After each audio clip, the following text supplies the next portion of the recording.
Welcome to 23 Degrees Sideways. This one's going to be a little bit longer. We got to talk about coronavirus. May actually have to do a couple parts on this video. So, where do we start?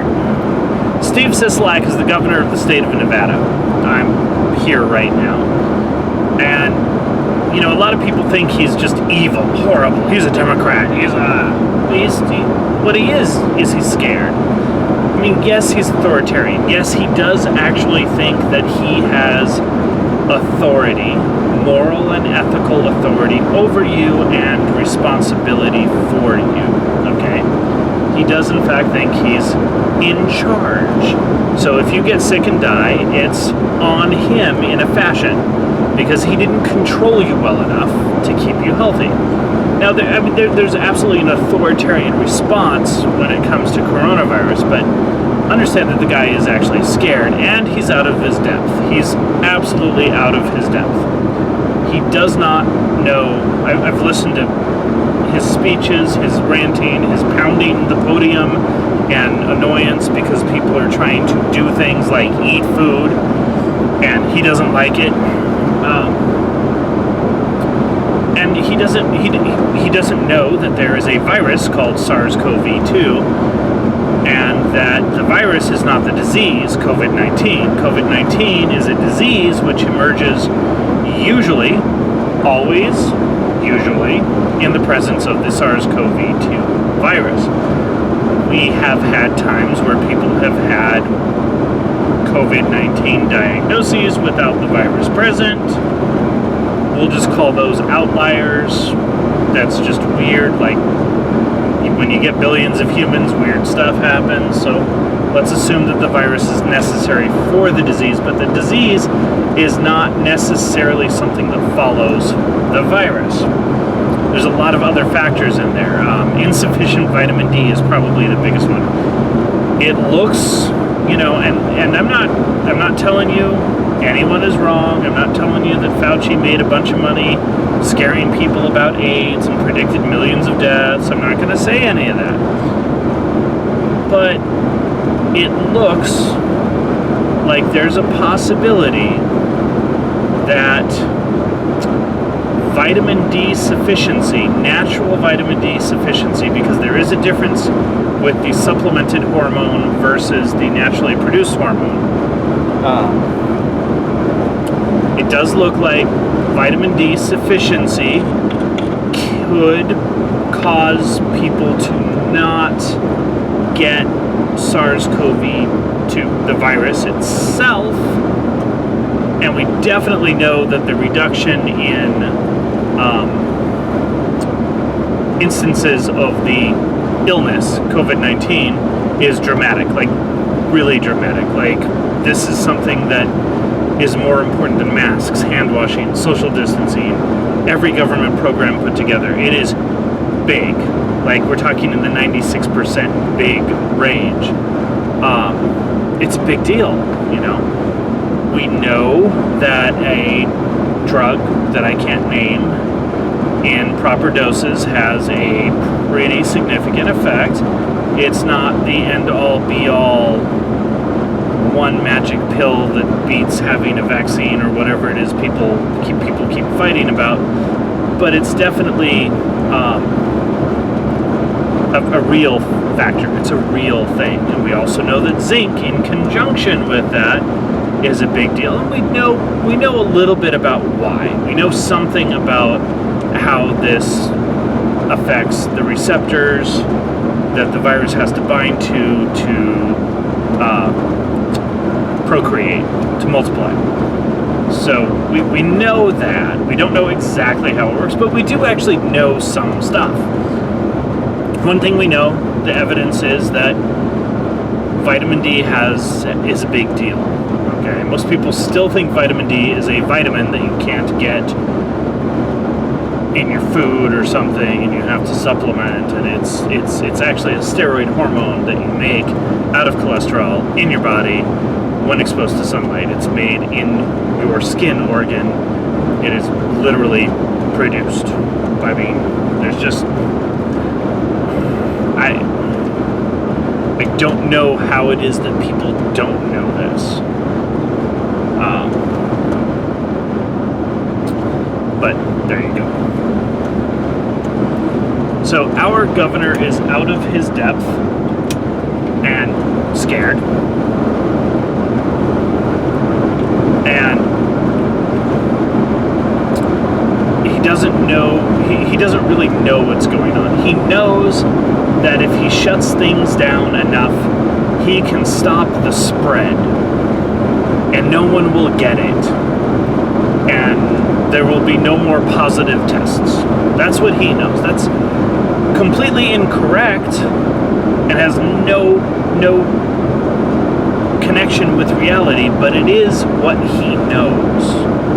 And the problem is that a lot of this is shared with other governors, other mayors, other people, and it's completely wrong. It's non-factual. It's counterfactual. It doesn't mate with the evidence that we have. And we're trying to put a lot of meaning onto evidence that we can't. You know, I've had people tell me that South Korea is proof of the efficacy of masks, even though Korea is proof that a certain type of contact tracing in a certain type of culture has a very big effect. That's what we know. We don't really know if the masks have any effect on that. We don't have, does social distancing without masks work? Does social distancing and hand washing without masks work? Do masks add significantly? We really don't know. We do not have data that supports mask wearing itself as a significant factor. We really don't. We have, we have people talking about second waves and how people got coronavirus fatigue and stopped following the rules. And, every time you've got a second wave effect, you've got a change in weather and behavior. And that is absolutely significant. It's there. It's like, just go look it up. The confidence is really high on this, okay? This is not... Nevada just had a spike in cases, and we just, last week, had our first set of frosts. Late fall. So, that's an example. Massachusetts, New York, everywhere you see cases go up recently, it has followed with a change in the weather, the seasons. We know that exercise has a significant effect on the virus, the expression, the disease itself. Okay, so my friends say, well, yeah, that's because generally speaking, if you're healthier, you're just going to generally have fewer effects. There's nothing there that you can say. No, you really can. We have entire populations. We have tens of millions of people who are tracked, who we have data on, who are hikers, bikers, motorcyclists, boat bikers, who are outdoors, who are boaters, who are going out to Sand Mountain every weekend with their quads. We have information on a lot of people who have been ignoring stay-at-home orders, quarantine orders, all of the Steve Sisolak type of orders, the Gavin Newsom type of orders, the Bill de Blasio type of orders, the Massachusetts, what the hell is that dude's name? Murderous bastard. People who ignore these orders and go out and do stuff are not getting the virus. Or let me rephrase that. They're not getting the illness, okay? Testing positive for the virus is not the same thing as having the illness. That's a very important point, okay? So we have this population of people who are out doing stuff, and it doesn't look like it's just, they're generally healthier, because they're not, okay? A lot of these people are beer gut, beer drinking, cheddar bratwurst all day, sauerkraut buns, Doritos, We're not talking about the Sierra Club vegan hiking crowd here, okay?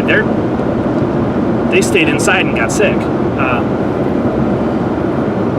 We're talking about what is literally the least compliant population, but they're outdoors, they're doing stuff, they are getting movement. I should probably not use the word exercise because I think that tricks people.